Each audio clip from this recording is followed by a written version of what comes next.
আসসালামু আলাইকুম ডিয়ার বন্ধুরা, কেমন আছেন সবাই? আশা করি সবাই ভালো আছেন। আজকে চলে আসলাম নিজের কোনো রেসিপি নিয়ে না, আমার ভাইয়ের স্পেশাল মুড়ি মাখা রেসিপি নিয়ে। তো চলুন রেসিপিতে যাওয়া যাক। ভাইয়া এখানে কাঁচা মরিচ, পেঁয়াজ, ধনেপাতা, শসা সবকিছুই কুচি করে নিচ্ছে এবং তার হাতের স্পিডটা দেখুন একবার।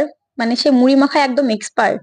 লবণ দিয়ে কাঁচামরিচ পেঁয়াজকে ভালোভাবে চটকিয়ে নেওয়ার পরে সে এর ভিতর দিয়ে দিচ্ছে ওই যে 5 টাকা দামের তেঁতুল চাটনি পাওয়া যায় না দোকানে, ওইটা। এই জিনিসটা না আমার এতটাই প্রিয় ছোটবেলায়, এবং এখনো আমি যদি বাইরে কোথাও যাই, আমার চোখে যদি এটা কখনো পড়ে, আমি এটা না কিনে বাসায় আসি না। আরেকটা জিনিস কি জানেন, বাজারে অনেক জিনিসেরই দাম কমে বাড়ে, তবে এটা আমি ছোটবেলায় 5 টাকা দিয়ে কিনতাম আর এখনো এটার দাম 5 টাকাই আছে। ভাইয়া এখানে চাটনি 2টা প্যাকেট ইউজ করছে, আপনারা চাইলে কম বেশি করে নিতে পারেন। আর এখন সে অ্যাড করছে টমেটো সস। এখন সে দিয়ে দিচ্ছে নুডলসের মশলা, যেটা সবারই কম বেশি রান্নাঘরের এক কোণে পাওয়া যায়। আর যাদের বাসায় বেবি আছে তাদের তো 1 প্যাকেট হলেও থাকবে। আর এখন সে ব্যবহার করছে ফ্রিজের এক কোণে পড়ে থাকা লেবুর এক টুকরো।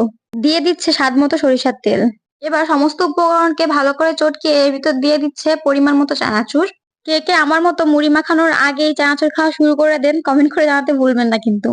সত্যি মাখানোর এই পর্যায়ে মনে হচ্ছিল মুড়ি মাখার কি দরকার, শুধু চানাচুর মাখাটাই খেয়ে ফেলি।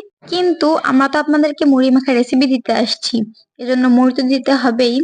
এই পর্যায়ে মুড়িটাকে চানাচুর মাখার সাথে ভালো করে মাখিয়ে নিলেই তৈরি হয়ে গেল আমার ভাইয়ের সিম্পল, সহজ এবং ঝামেলাহীন মুড়ি মাখা। আমি তখন মুড়ি মাখা খাবো। আজকের ভিডিও এই পর্যন্তই, বিদায় নিচ্ছি।